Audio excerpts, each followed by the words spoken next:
Oh my Lord. So I'm going to try to make this look as good as possible. you don't even need pants. I mean, you can't even see my fingertips on this thing, right? Seriously, yeah, you're right. Yeah, there you go. Yeah, no pants. I like it. That would be a good look. That's right. That's like a third off the price of your suit right there. All right, perfect. So thank you for entertaining me. You're very welcome. First time ever done that, I'm not going to lie.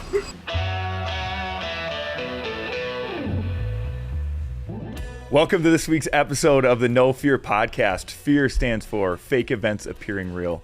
And I'm really excited to have our guest today, Mitch Bram. He is my custom suit salesman, so I can't go to any convention or anywhere walking around without someone saying like, oh my God, where do you get those suits? Are they customized? And I have one request for you today. Yeah. Please have some energy. Oh. I mean, I know you're usually pretty dull. You're pretty boring. So just kind of like Absolutely. Try to turn it up. Do you want to turn it up a little bit? Yeah, turn it up a little. Yeah, be careful what you wish for, Scott. So I want to just give an example of why custom suits are important specifically for me. Okay. I had going to, the box stores, sure. Men's Warehouse, whatever. I get a suit and it would be $200-300 of tailoring by the time they add an inch or two to the sleeves and everything. Sure. So I'd love to show why I specifically need a custom suit. I think everyone could benefit from it, but do you mind? I don't mind at all. No, as long as you're game, I'm game. So yeah, right, let's do this. Let's see. Let's give them. Say which one do you want me to? Let's do fire to model. red. Ooh, fire or red. actually, I like it. KW red. All right, you want to put go. that on for me? Here we go. We got the custom KW logo on the inside too. I dig that. I say we're gonna model this here. So. That was your idea. Was that my idea? Yes, well, was. You have a cool logo though, and I feel like it really, really goes well. God, oh my Lord. So I'm going to try to make this look as good as possible. You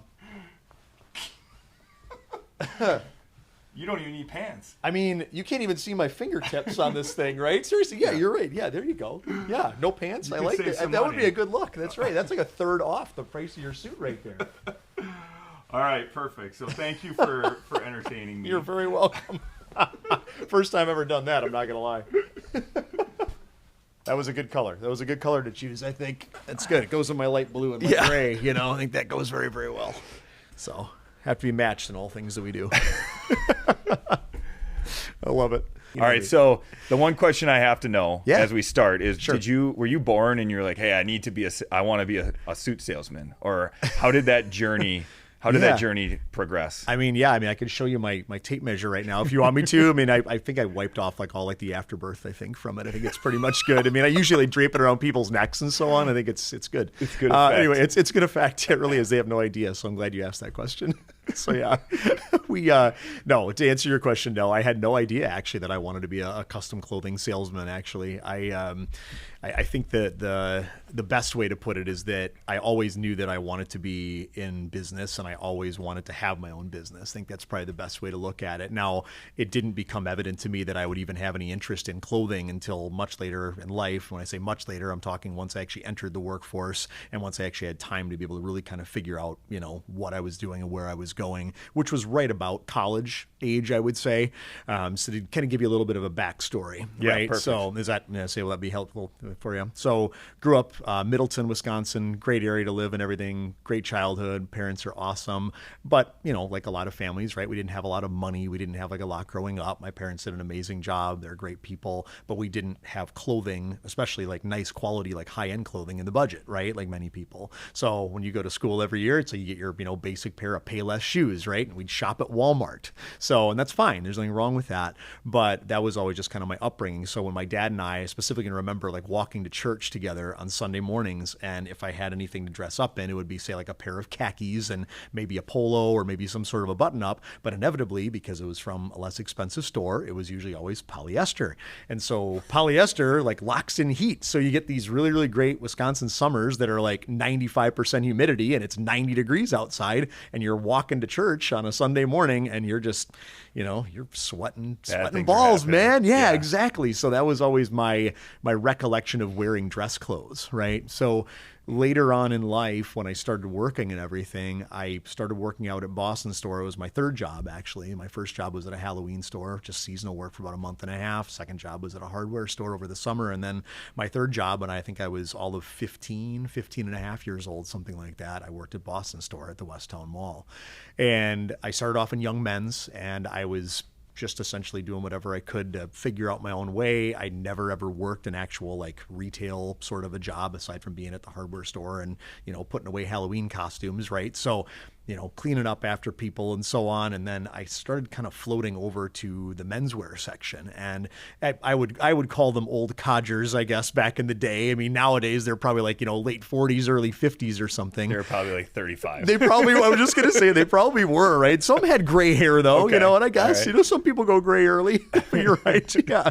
So when I was there working with them, they sort of like taught me a little bit about like how to properly fit for a suit. So like, the proper sleeve length and what it should be and how you should show a little bit of shirt cuff when your arms are relaxed down to your side, and, taking in a pair of pants and how you would actually do that, and ways to be able to chalk, and, when you go ahead and let the pant drape over the top of the shoe, how to roll the pant bottom and how to hit it so that way it hits like right at the top of the back of the heel.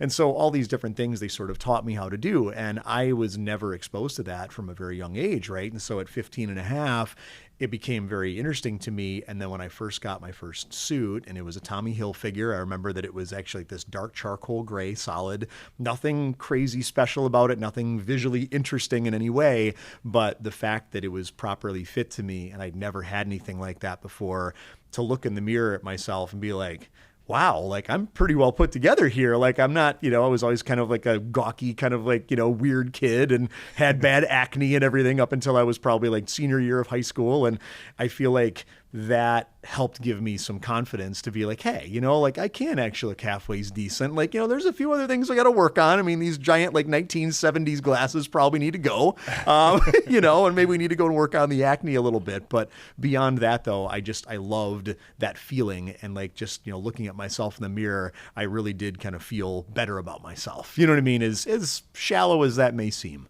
Right. So, but anyway. that feeling is, it's amazing. I mean, it is true. Look good, feel good. And Agreed. You mentioned confidence. So as we Yeah. continue the story, I'm just curious, Yeah. what does confidence do for you, or what do you see confidence in the people that you serve? That's a great question. I've definitely seen a lot of things, right? Like over the years, throughout my years. And when I kind of fast forwarding forward, I worked at Boston store first of all, and then I kind of went on from there to be working over at S&K Menswear, and those guys are also at Westtown Mall.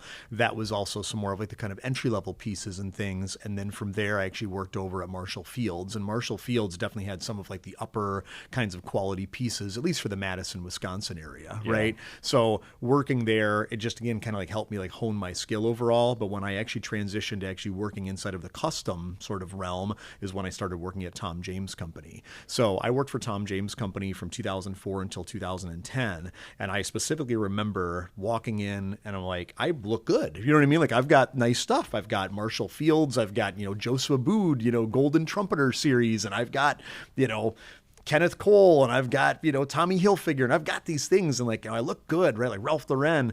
And I walked in to that and I saw my then to be boss, and he just looked like $1 million. And I'm like, man, like I thought I looked good, but I'm like, I don't really know if I do anymore, And so having the ability to be able to do like the custom side of things where it actually is made to your figure makes all the difference in the world. And to your point about confidence, I know that was kind of a long answer to a short question.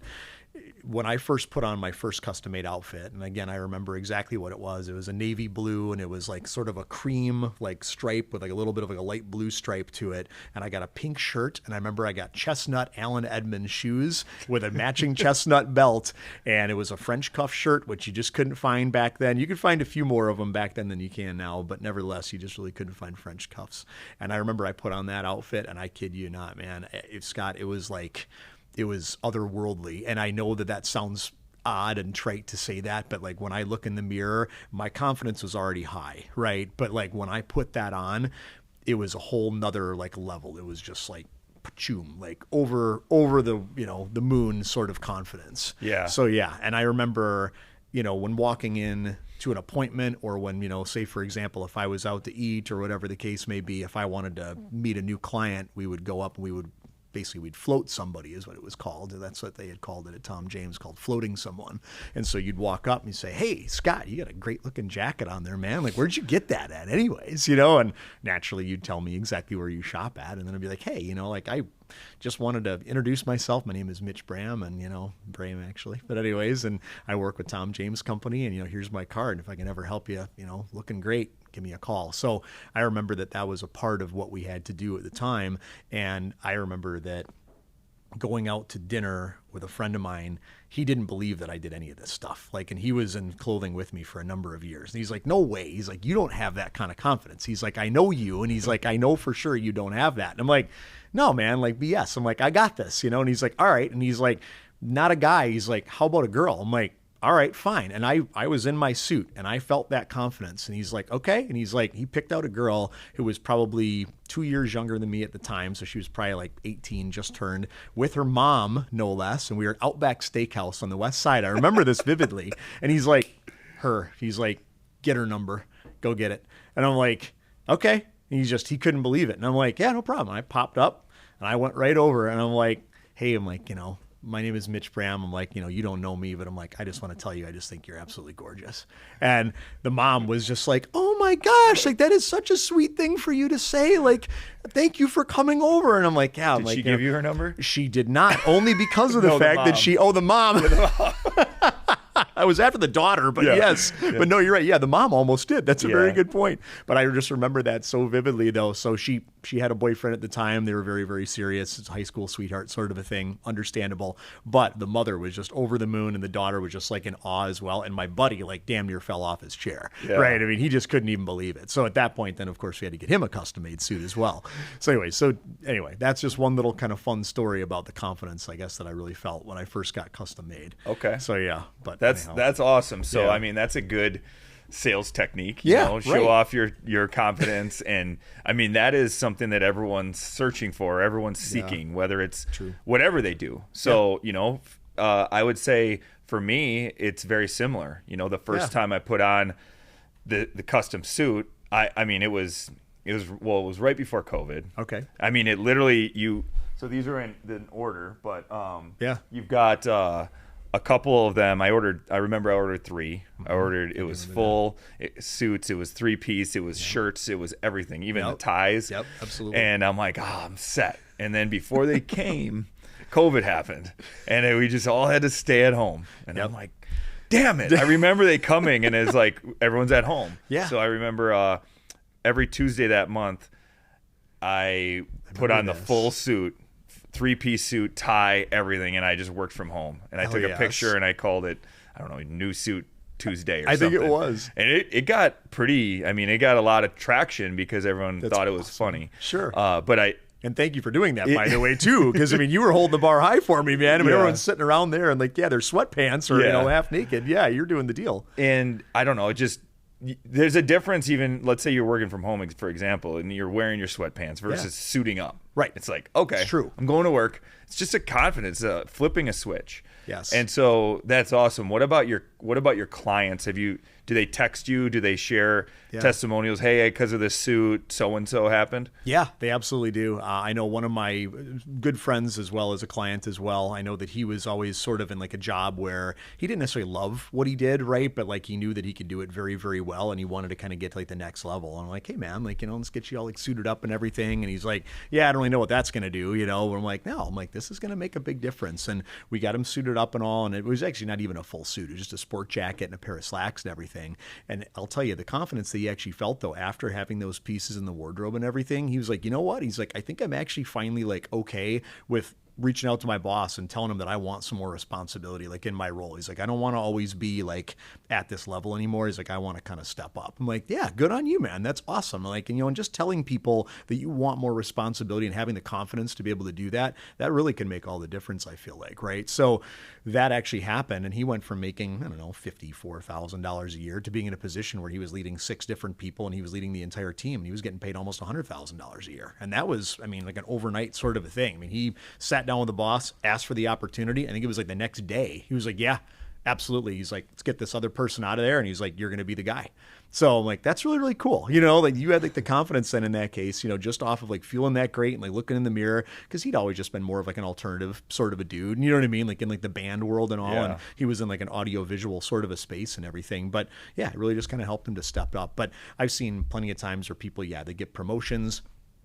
People are in scenarios where they're, you know, having to meet Mr. or Mrs. Big and everything. And they're like, you know what? Like normally I would be really, really worried about having the confidence to be able to ask for someone's business. I mean, we work a lot, certainly in the real estate space with yourself, but also in the financial services industry too. So Northwestern Mutual is a huge client of ours.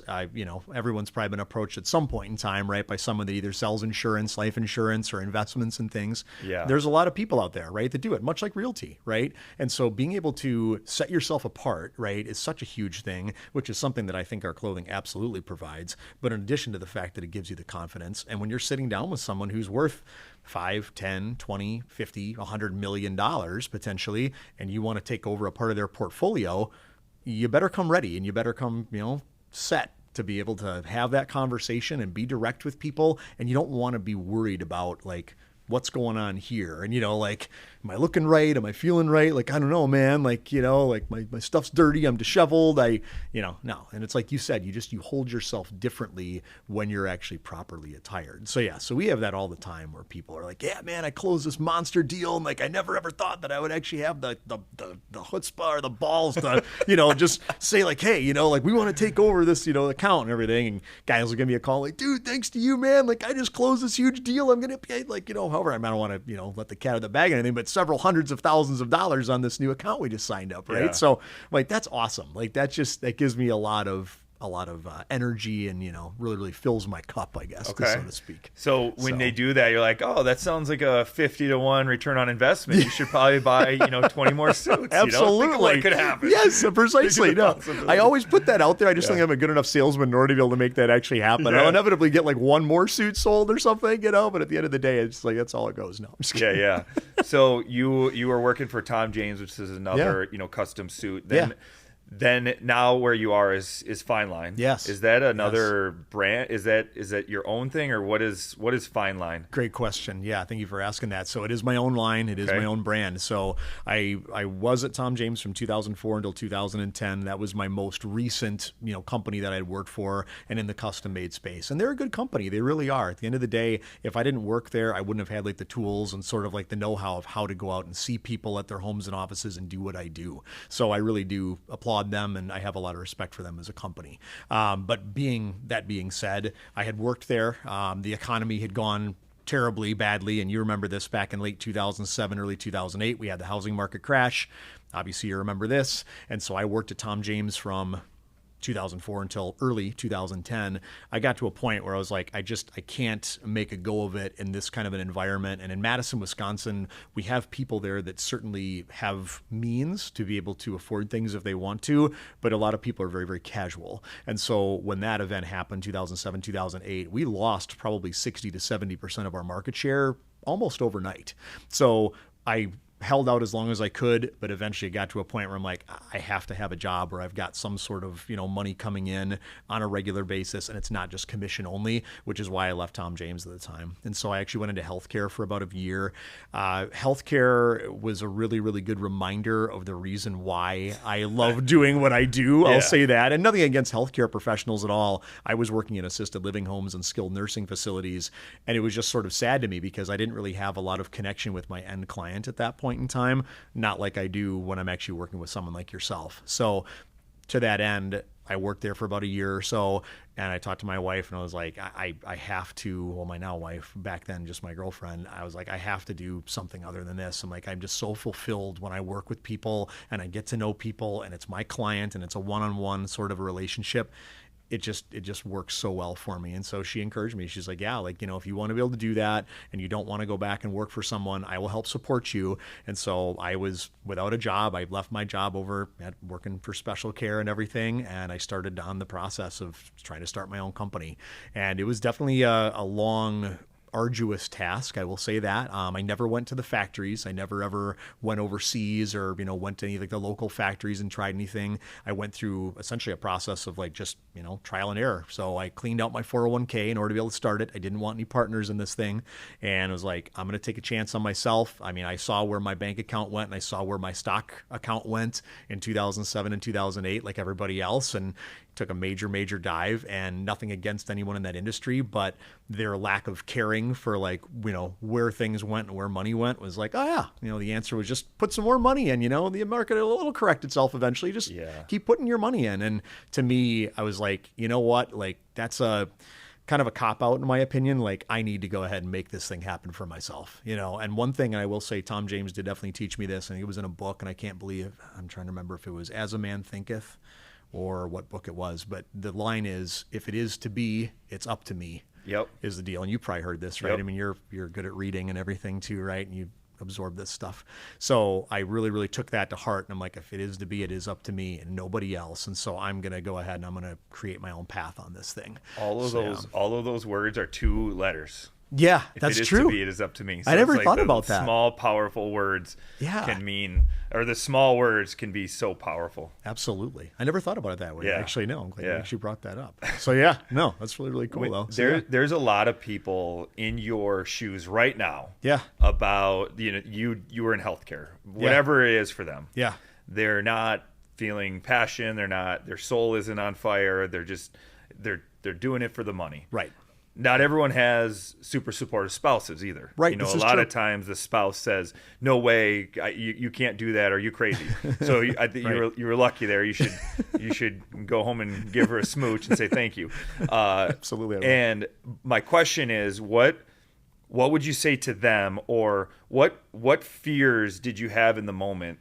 Because you had this steady job, a lot was going on terribly around you that was out of your control. Right. I'm sure you had some fears of like why you shouldn't do that. Yeah. What was going on? 100%. There's a lot of fear, right? I mean, like anybody faces on a day-to-day basis. I mean, certainly money, I think is probably something that most people face in their household. It's probably 60-70% of the households in the world are always concerned about money, right? Yeah. So, and that was certainly a major concern. And then to exacerbate, that money concern, my girlfriend at the time, now wife, was working for a law firm, and they actually ended up essentially closing their doors. There was some stuff that all went on. I won't get into it, but she ended up losing her job about 4 months into my quest to be able to start my own business. So we both ended up actually being unemployed at that time, which was really scary because, I mean, unemployment is only so much and everything. And it was really tough. I mean, we really had to tighten the belt on that whole thing, but luckily we were in it together. And I remember we were like flip-flopping schedules to the point where it was like, all right, normally you're, waking up at 6 or 7 in the morning and staying up till 9 or 10 o'clock at night. Now, instead,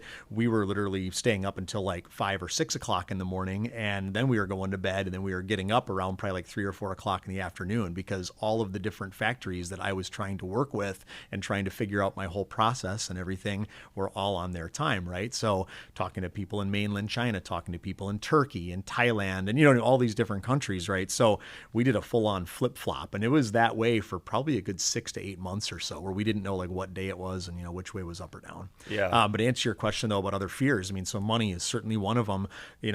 Is this something that's going to be able to be built to last, right? At the end of the day. And I'm sure you've probably read From Good to Great.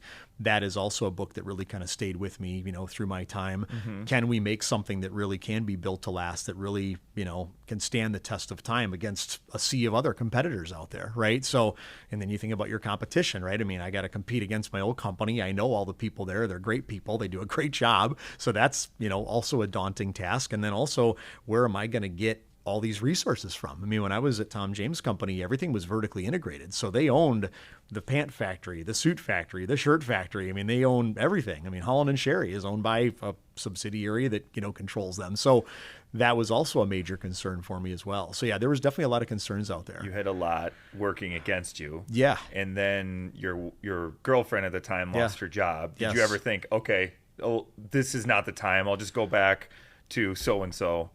Yeah. That definitely was creeping into my mind. And I would say that it crept into my mind more and more, actually, believe it or not, as time went on, because I started off working with a couple different factories in order to be able to kind of see what they had to offer, right? I would order in their fabrics, and it would cost $2,000 to $3,000 to be able to order in fabrics and then figure out like how are they measuring, because just because one company measures one way, one other company might measure another, and all of these other different companies have different allowances. So if I measure your chest and you're a 52, they might add an extra 2 inches at one factory, and the other factory might add in an inch or 3 inches, right? So there was a lot of these variables out there. And so, and not knowing where to go and not knowing how to do it, it was really, really difficult to be like, all right, like who do I settle with? And so it ended up being about 2.5 years, quite honestly, Scott, that it actually took me in order to be able to find who we actually wanted to work with as our main supplier. And we actually still work with them to this day. And thank God I actually found them and they found me. Yeah.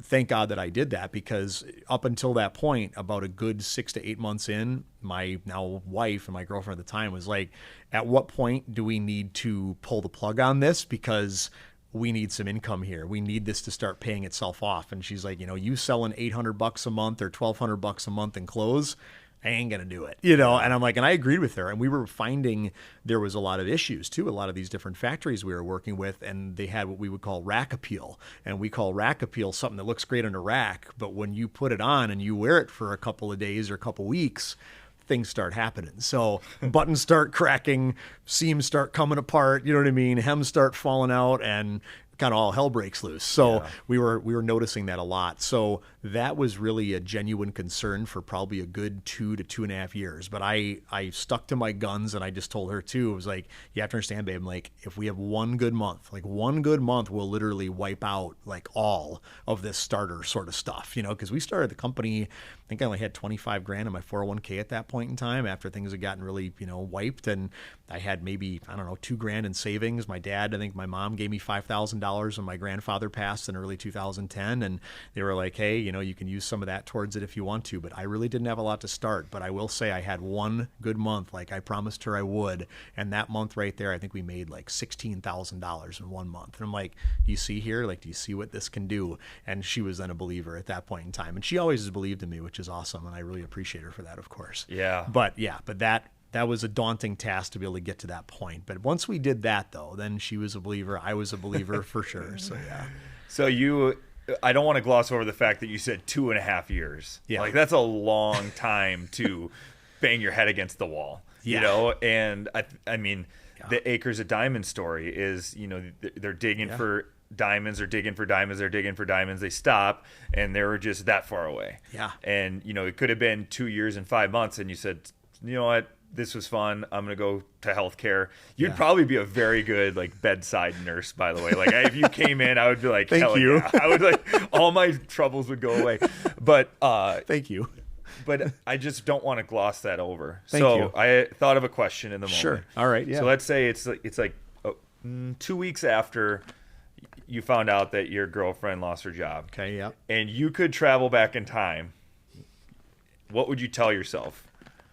You could travel back in time, now. What would you tell yourself then? That's a great question. First of all, buy Bitcoin. I'm just kidding. It was 2010. Yeah. No, just kidding. What would I tell myself then?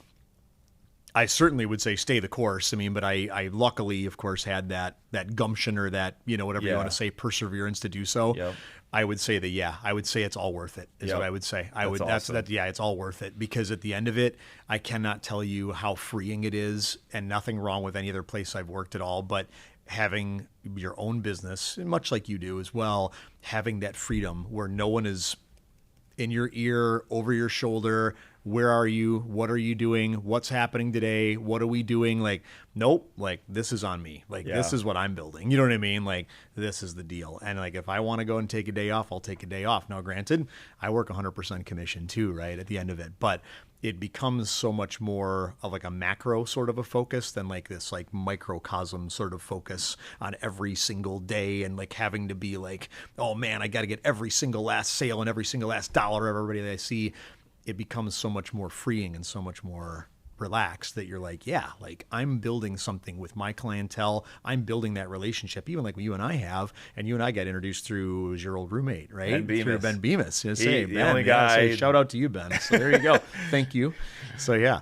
Yeah, great guy. I mean, you guys are built similarly. We're very right? similar. Yeah. I think I don't know. I might be a brother. I don't know. They have 4 brothers, and I might be a stray. I don't know. There's no question marks there. That's awesome. I'll be curious to get down to that one. That's interesting.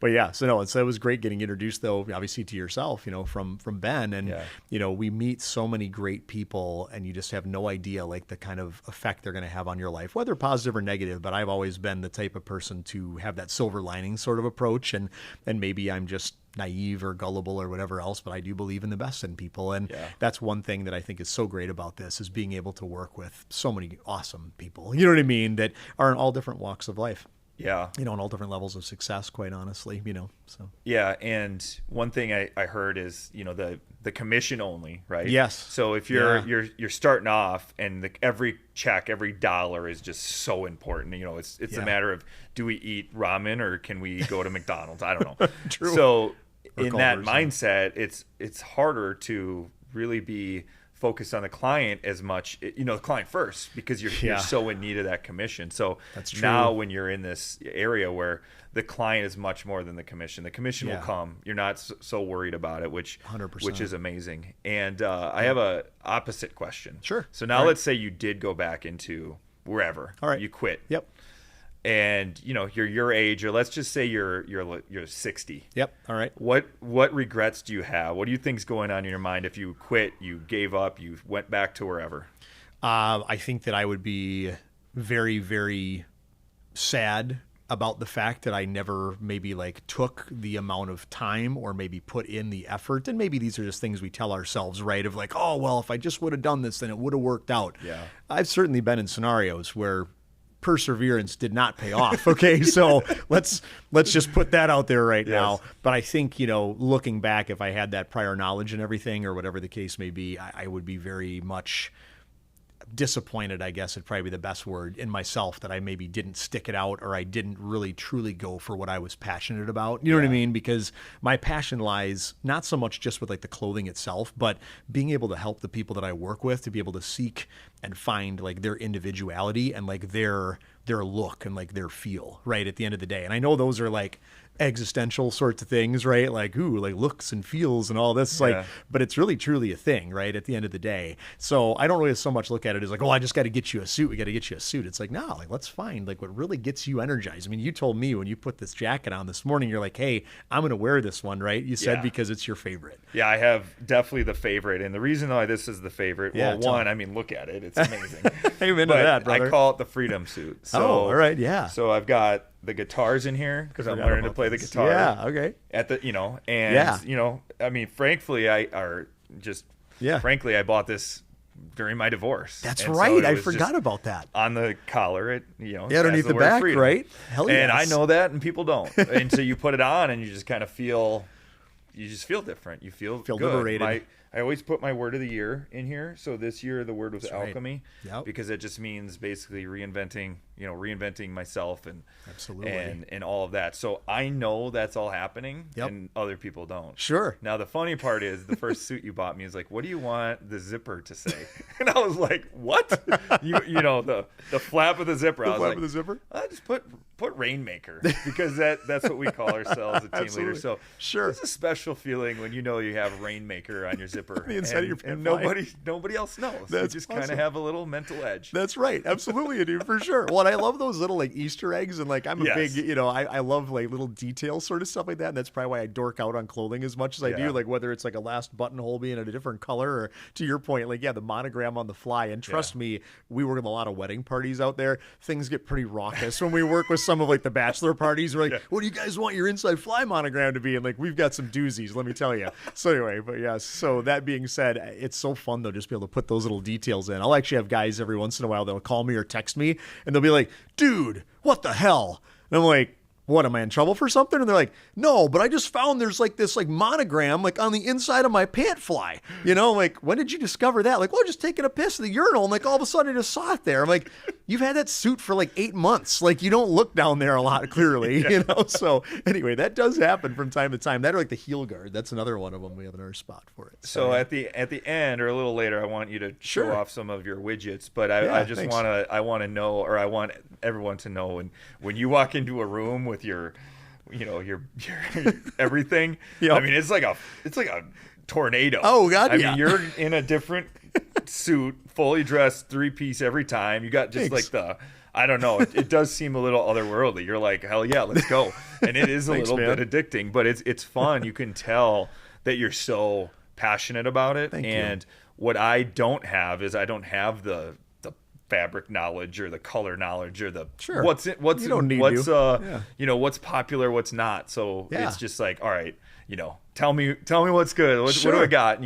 Fill in the blanks. Yes. What don't I have? Absolutely. That's amazing. Thanks, man. I appreciate the compliment there. One last follow-up question to you. Yeah. Starting your own business, because that's really the essence of this. I want to, Sure. if someone could listen to this and say, Yeah. I'm in his position, but I want to start up a butcher, whatever. Yeah, it right. is. Yeah, a butcher. Yeah, Oh, that's a interesting. Your butcher mind store. went to that. All right. Yeah. I don't know. I was thinking about beef sticks.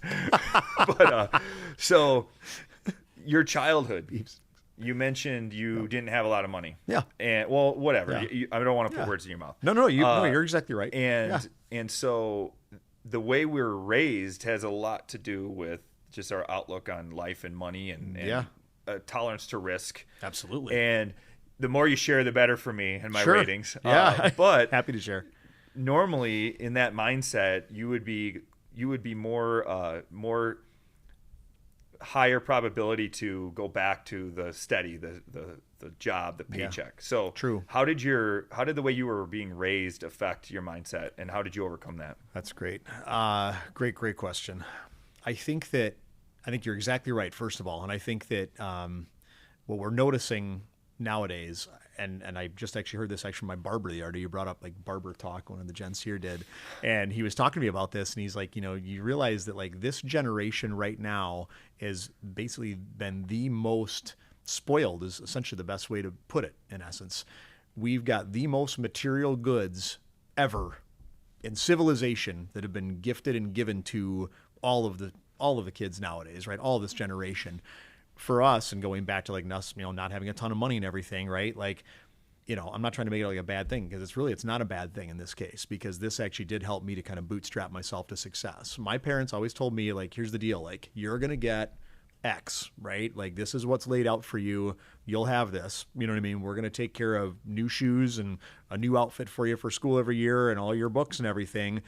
And that's it though. But if you want more than that, you can have more than that, but you got to work for it. And you got to go out and get it done. And I remember that, from having a paper route to babysitting to going out and picking up dog shit. You know what I mean? Excuse my French. Sorry. I don't know if I can say that on this. Yeah, I say, am I okay to swear on this? Okay, good. Anyway. It's not everywhere. Yeah, not everywhere. Okay, totally fine. But picking up dog excrement in that case, right? To mowing lawns, to you name it, doing odd jobs. I did it when I was younger, right? And my parents are like, you can go ahead, you take that money, as long as you save half of it, you can do whatever you want to with the rest of it. And I remember that when the Beanie Baby craze, and if you look at my website, this is probably mentioned on there or whatever. Do you remember Beanie Babies? Yeah. Those little sacks of beans? Yes. Sacks of beans. And that's all they are, right? At the end of the day. They were super cute. Everyone loved them. You're not a good Beanie Baby salesman. Not anymore, maybe. But back in the day, actually, I was really great at it. So it was so funny. Like, all the kids were so excited about this. And I remember this. This was like middle school age for me. My younger brother's 5 years younger than I am. And he was all about them, right? He was like, oh, no, just collect as many as possible. I had started collecting a few of them, sure, but then I started noticing that they were going extinct, is what they called them, okay? Yeah. And so they're retiring these things. Well, the value immediately rose from the $5 that they were selling it at the time to $50, $75, $150, sometimes several hundred, sometimes several $1,000s, okay? The Princess Diana bear or whatever, right? So anyways, but I remember that, and I remember thinking to myself, like, there's got to be a way for me to be able to kind of capitalize on this. So I started doing research, and I found that there was a web page, and this is way back, by the way. I'm older than I look over here, Scott. But I remember this is back when the internet was still dial-up, so you remember the annoying dial-up sound and everything. Your parents have to be off the phone and all. And I was able to find a website at the time, and it was a group of moms. It was called BeanieMom.com, and if you watch like the Beanie Baby, whatever biography thing, it's on there. Anyway, they were able to figure out, I don't know how they did it, but much to their credit, that helped me in a big way. They found out which Beanie Babies were going to be going extinct, all right, in the next month or two. And so I would go out to every single store and have my parents drive me around because I was only 11 years old at the time, right? And I would buy as many of these things as I could afford to buy. And I'd buy 5 or 8 of each different one, whatever they had there. And a lot of times there were limits on buying them. Anyway, to make a long story short here, I started selling these things and I started selling them on Ty's website. So Ty makes them and they had a guest book and you could go on the guest book and for free you could make a post on there. Like most people are just, oh, Beanie Babies are so amazing. And oh, look at how cute Bongo the monkey is and all this, right? Yeah, that's great. I was on there and I was like selling. I'm like, hey, I've got, whatever, this Beanie Baby with the hang tags on it, mint condition, for sale. We're going to run an auction right now. It's going to start the bids at $50. I'm going to take bids until tomorrow at midnight. Email me here. And I would put these posts up and I would just start getting emails like crazy because all these people are seeing these posts. And so I started building a little business this way. Yeah. And it ended up becoming pretty impressive to say the least. So I was going to kids at school, offering them several $100s, okay, in order to be able to buy one of these Beanie Babies, and I'd flip it the next day for several hundred more. And people are like, dude, this is just nuts. Like, I don't understand like how this is working. There was one girl, I remember I had a crush on her, and she actually had a lot of these Beanie Babies that were like really, really, rare and exotic or whatever you want to say.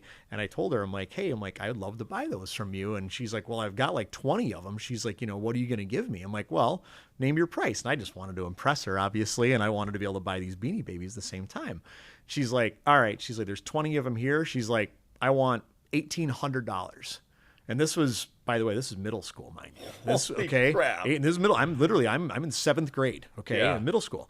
And I'm like, and I didn't have $1,800. I'm like, I'd pissed away all my money by that point in time on like brand new bicycle. I brought myself a brand new stereo system. Like I bought, of course. I mean, you're going to go hog wild when your parents tell you just got to save 50% of it, right? But even still, like I still didn't have $1,800 just at my disposal. So I went to my older brother, and my older brother's also an entrepreneur. He owns his own business, has now for almost 32 years. He does landscaping in Madison.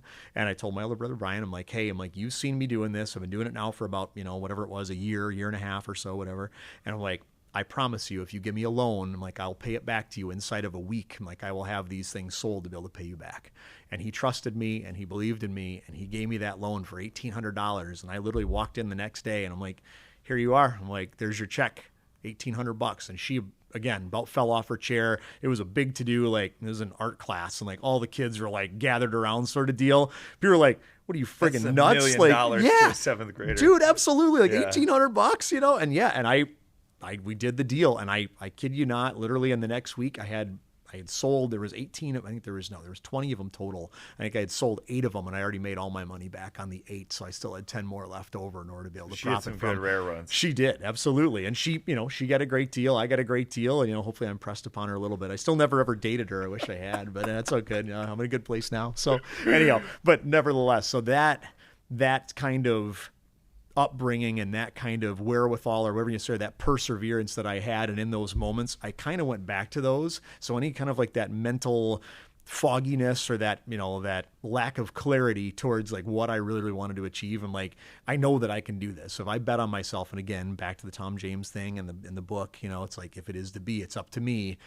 Like, we're going to make this happen, So anyway, so yeah. So that's amazing because you could think of it 2 ways. Oh, I didn't have a lot growing up, so now have this security, safety mindset. Well, if you did have a lot growing up, you might have quit. Yeah. Because you probably didn't have build the grit and build that toughness. Yeah, absolutely. So it's still up to you. Yes. Your circumstances aren't. Yep.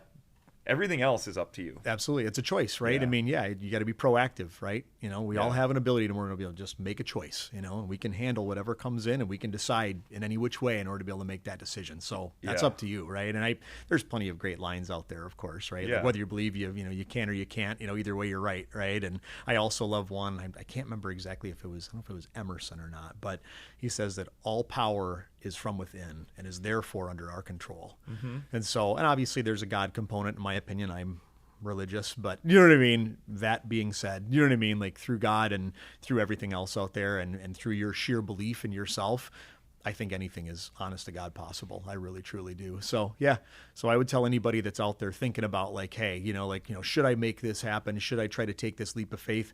Absolutely. Reading Rich Dad, Poor Dad growing up as well, I know that Robert Kiyosaki always makes the point like, hey, if you go bankrupt by the time you're 40, you still got plenty of time to be able to rebuild your empire by the time you retire. Yeah. So I kind of took that to heart as well and was like, you know what? Like if I fail, I was 26, 27 years old when I started this thing, and I'm 39 now. I'll be 40 here in a couple months, which is crazy.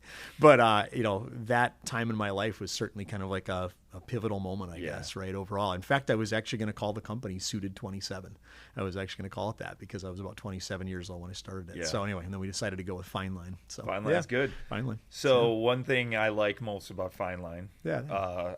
obviously the clothes, the custom, how it fits. Yeah.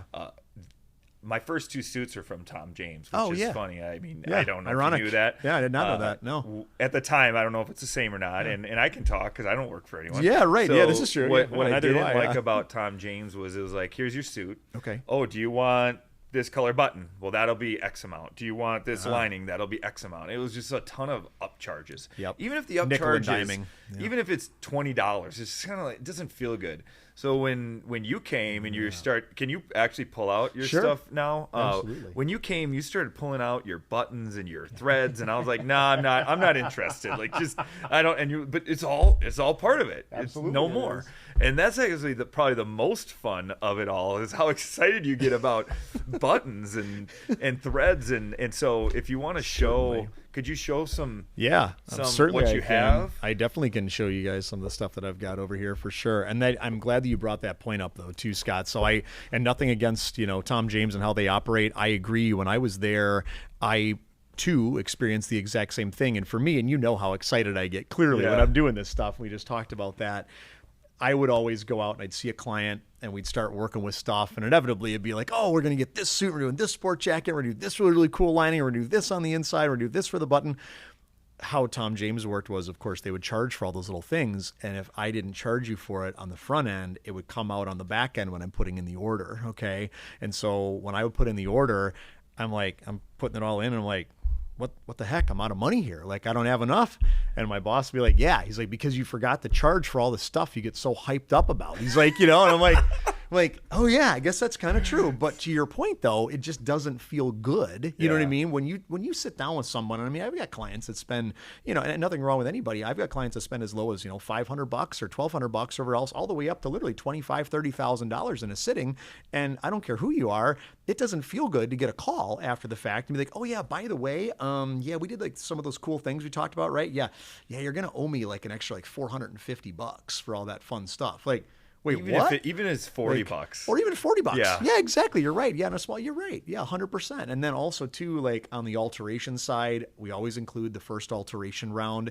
We do sort of like whatever you kind of want to call it, maybe a scheduled delivery, if you would, or, sort of a spaced out delivery. You and I sit down, we pick out, 15 items, let's just say, or even 5 items. We're going to bring in one of those outfits for you. So like a sport jacket, a pant, and a shirt first. Before we bring in everything else, we're going to double check that fit, because I've done this thing long enough. Like, guys do vary weight, believe it or not. I know everyone always promises, like, I'm going to lose weight. Honest to God, I'm like, you know what? Don't. Please don't. Like, in between the time that I see you next, please don't. But people lose weight. They fluctuate. Things change. So we always bring in one of them first, double check the fit, and make sure they're happy with it. So, yeah, exactly. But yeah, on the button side, I mean, we try as much as we can to offer a huge variety of buttons. We've got anything from wooden buttons to nylon buttons to Trocas shell buttons. Things have got cool like little wave patterns in them and everything. We've got a really, really great selection of blazer buttons nowadays too.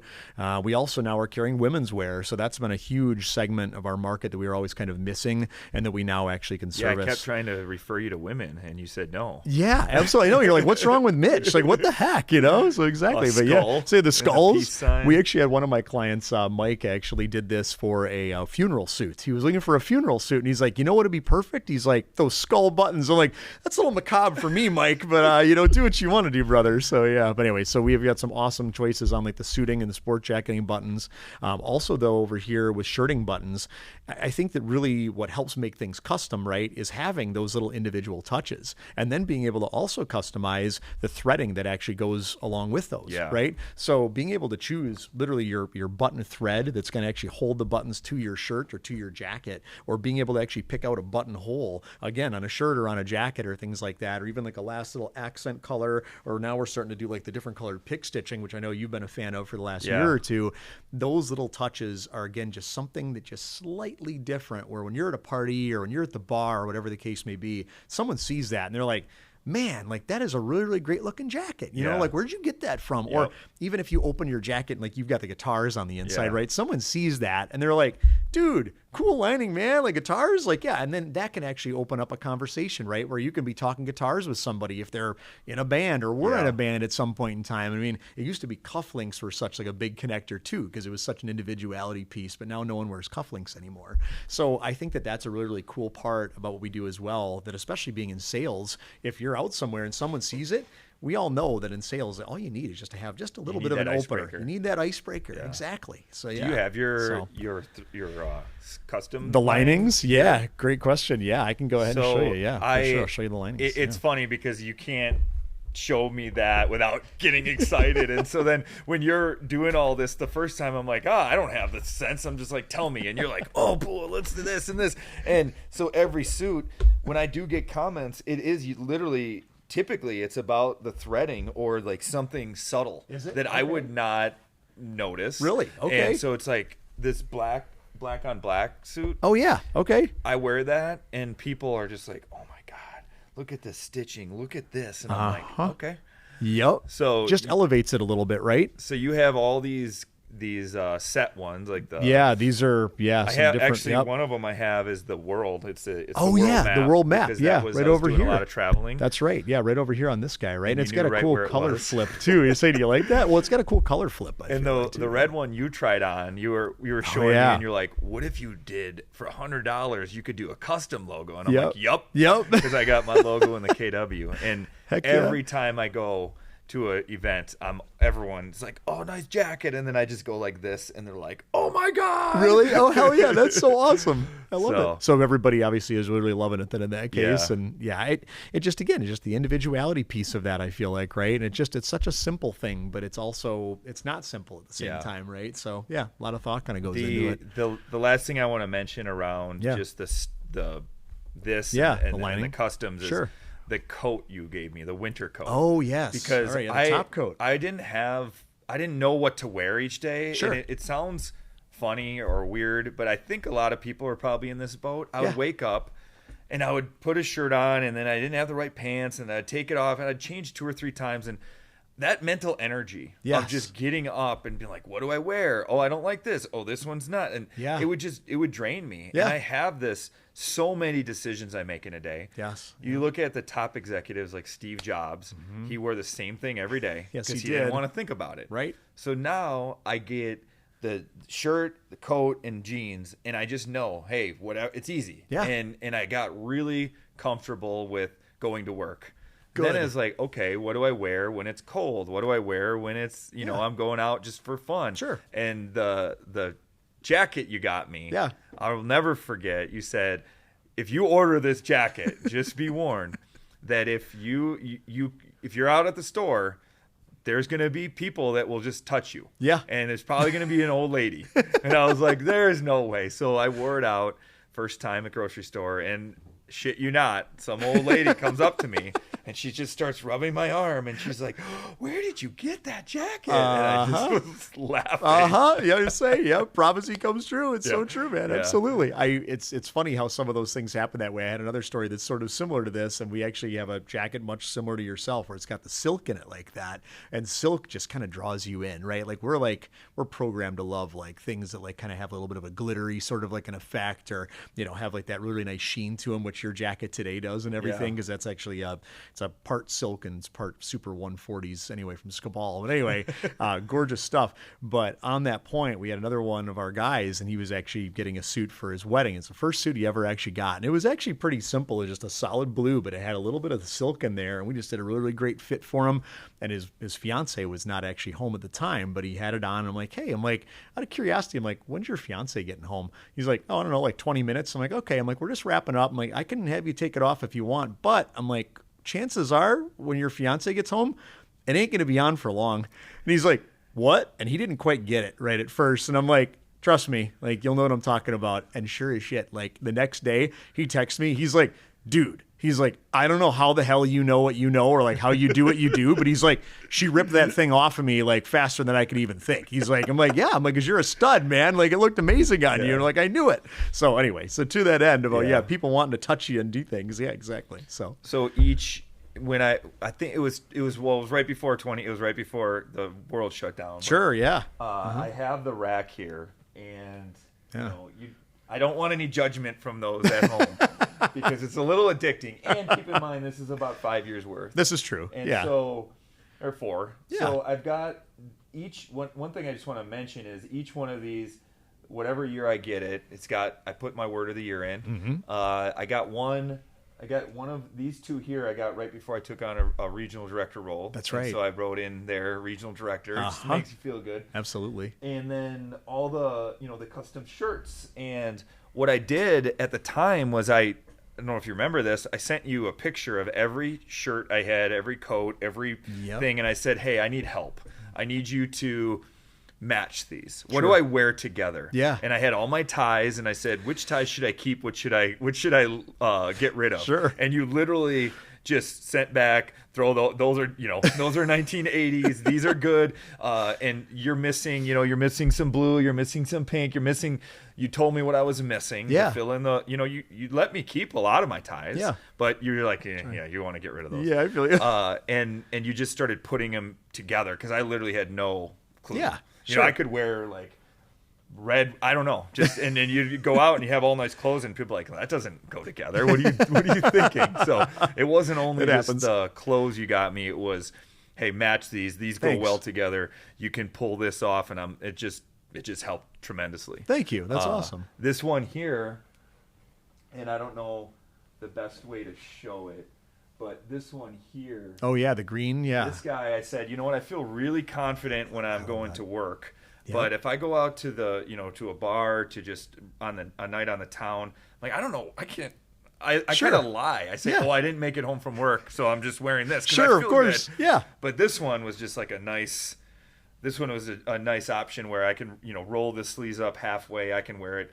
And it just does it for me. So I might glad to hear that. I might need some more of those. And I love that really cool, unique pattern to it. It's like a tone on tone. It's not quite like a tone on tone camo, but it's similar in a way. Yeah. But yeah, I love that shirt though. I'm glad you're getting some love out of that guy. So one thing that we didn't actually necessarily touch on was some of the different like qualities and prices that we actually offer. Yep. So that is one thing where really it's really up to you. At the end of the day, I never ever pigeonhole anybody. It's not like we're like making a ton more off one thing than another.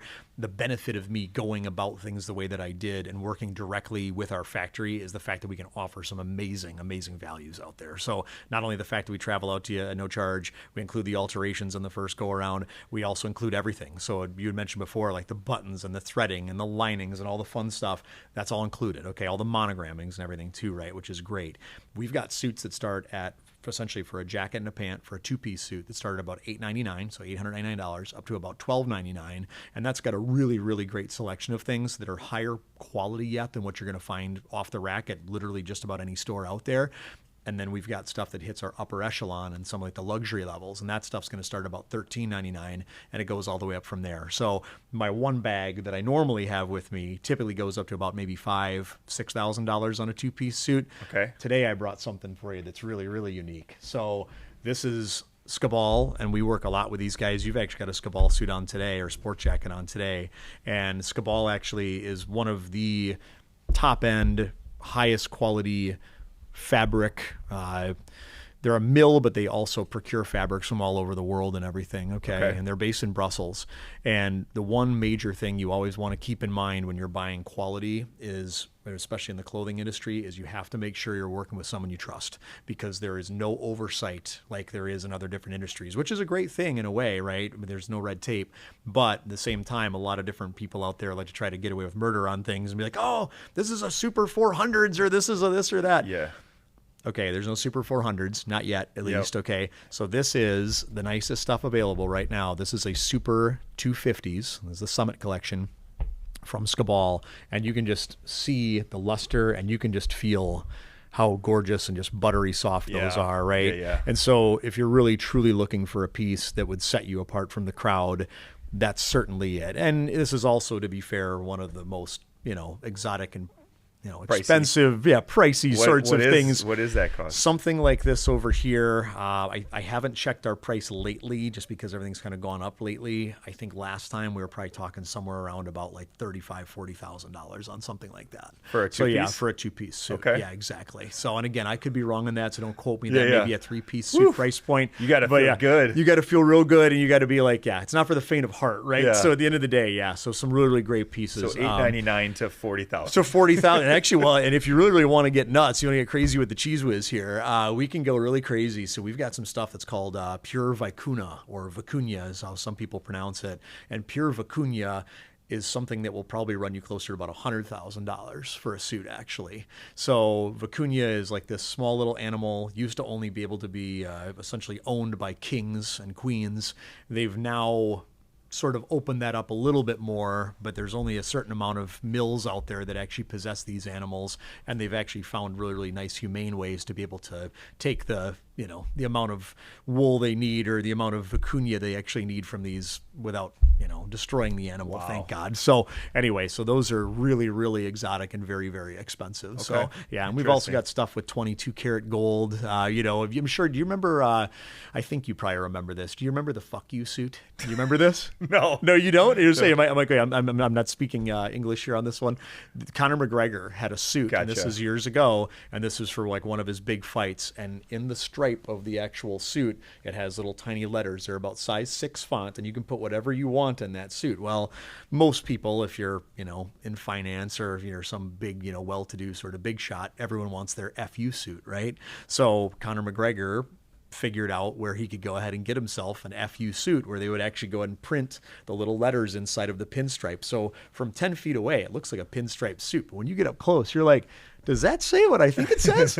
So there are certain factories that will do it. I will tell you that Skabal was approached. They did not decide to go and work with him on that, just for the message that was there. Neither did Holland and Sherry. But he was able to go ahead and make it nonetheless. And it's a very, very cool sort of a piece that is talked about without doubt. So we do have stuff like that. And if you're really feeling sassy, we can do that with like a 22 karat gold in the stripe with the actual lettering in there. It takes about 40 weeks to be able to get one of those. Okay. So anyway. So, all right. Fun times, man. But perfect. But no matter where you're at in the ball game, when it comes down to price, we got you taken care of that way. So where do people go if they want something of their own? Yeah, great question. Give me a call. That's really the deal. Give us a call. You can give our 1-800 number a call if you want to, or go on our website. That's a great way in order to be able to go and book an appointment with us. We do travel nationwide. So that's the other thing that's a little bit different about, what we do now. I used to be so much like I was West Side Madison guy, and that was it. If you gave me a referral outside of West Side of Madison, that wasn't going to happen for me. So now, though, we travel all over. So we've got reps actually in Arizona. We've got a rep over in Des Moines, Iowa. We have a rep in New Jersey, actually, as well, and she travels New York and Boston and so on.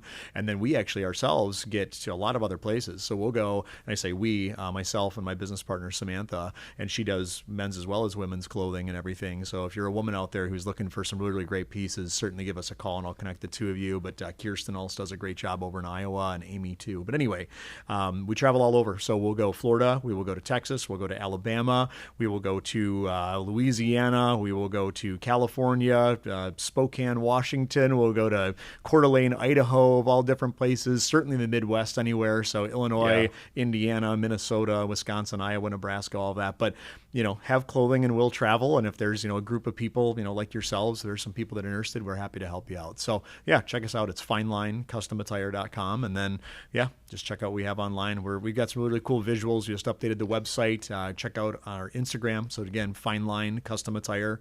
And we try to go ahead and make a little bit of a visual little lookbook for everybody. But so I get 6% of all sales. I was just going to say, at least off of this podcast. I mean, I don't know how you land on a number like 6, but exactly. This is that just the number? Brain. Oh, is that the No, number? it's the Okay, realtor cool. brain. If I can have one of those beef sticks that you have in the car, then maybe we can talk.